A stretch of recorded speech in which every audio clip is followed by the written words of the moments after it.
अस्सलाम वालेकुम। मैं ज़ीनत जबीन सिद्दीकी एक बार फिर से आप सबों की खिदमत में एक खूबसूरत सी कहानी लेकर हाजिर हूँ। समाअत फरमाएं।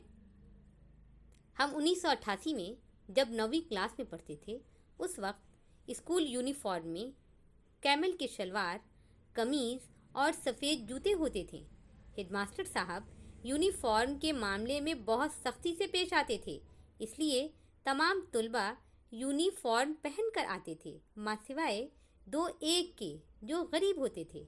एक दिन सुबह की असेंबली के दौरान मैट्रिक के तालिब इल्म भीखू मल बग़ैर यूनिफॉर्म के असेंबली के कतार में खड़ा था। जैसे ही हेडमास्टर की नज़र उस पर पड़ी, बहुत ही गुस्से में भीखू मल को कॉलर से पकड़कर बाहर ले आए। हेडमास्टर साहब का गुस्सा देखते हुए भीखू मल ज़ोर ज़ोर से चीखने लगा, साईं मेरी बात सुने। मेरा बाप बासु मल गरीब आदमी है, रोटी पूरी नहीं होती, वो मुझे कहाँ से यूनिफॉर्म और जूते लाकर दे सकता है। मुझे मारे नहीं, मैं कल से स्कूल नहीं आऊँगा। हेडमास्टर साहब उस्ताद ग़ुलाम हैदर खोखर ने उसे छोड़ दिया और स्टेज पर चढ़कर तमाम तुलबा से मुखातिब होते हुए कहा, असेंबली के बाद भीखू मल एक एक क्लास में आएगा। आज आपको जो खर्ची मिली है वो आप भीखू मल को दे देना ताकि वो यूनिफॉर्म खरीद सके।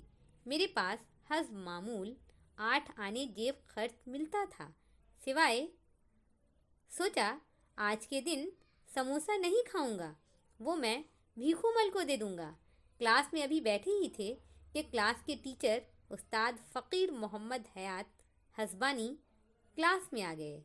थोड़ी देर बाद भीखू मल भी उस्ताद से इजाज़त लेकर हमारी क्लास में दाखिल हुआ। उसके हाथ में एक रुपए, चंद नोट और कुछ सिक्के थे जो शायद उसने अपनी क्लास में जमा किए थे। उस्ताद फ़कीर मोहम्मद हयात हज़बानी ने बहुत गुस्से में हम सबको मना किया कि कोई भी इसको पैसा नहीं देगा, और भीखू मल की जानिब देखते हुए गुस्से में कहा, डूब नहीं मरते जो भीख मांगते फिरते हो? क्या अभी गुर्बत की आड़ में सारी ज़िंदगी भीख मांगते फिरोगे? वापस अपनी क्लास में जाओ और जिन जिन से पैसे लिए हैं उनको वापस करके आओ, मैं तुम्हें यूनिफॉर्म ला कर दूँगा। भीखू मल उस्ताद के कहने पर वापस अपनी क्लास में गया और सबको उनके पैसे वापस करके आ गया।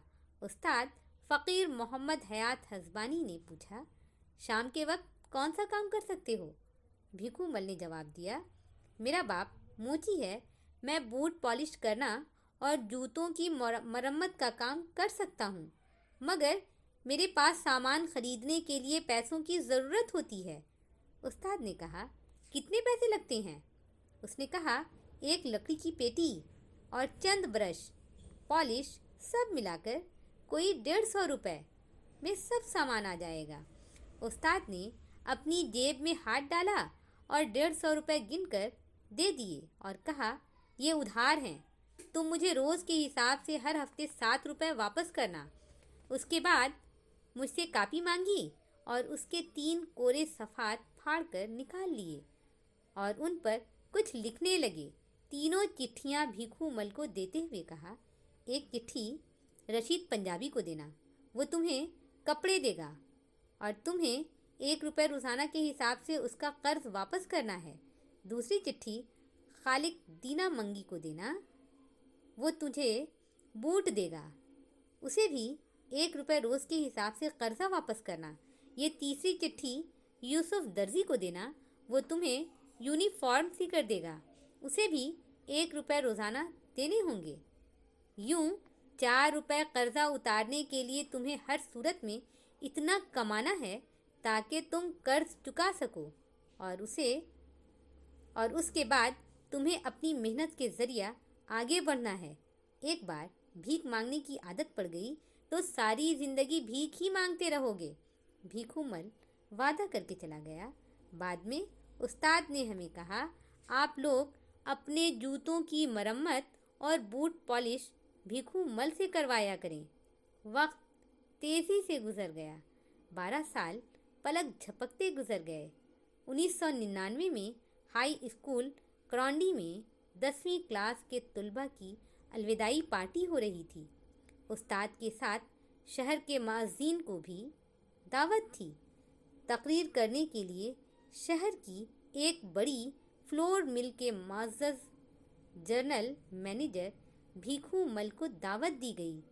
कॉटन के सूट में मलबूस, माथे पर रिबन का चश्मा रखे अपनी तकरीर में उसी स्कूल में पेश आए 1988 का किस्सा सुनाते हुए ज़ारो कतार रोते हुए स्टेज पर बैठे अपने उस्ताद फ़कीर मोहम्मद हयात हज़बानी के पैरों को छूते हुए बताया कि किस तरह एक कामिल उस्ताद ने मुझे भीख मांगने से बचाया और मेहनत का सबक दिया। ये तर्जुमा जनाब मोहम्मद अय्यूब कमरानी साहब की सिंधी तहरीर का है। बहुत शुक्रिया। इजाज़त चाहती हूँ। इंशाअल्लाह जल्द ही अपनी लिखी कोई नई कहानी लेकर हाजिर होती हूँ। जब तक के लिए अपना ध्यान रखें, अपनों का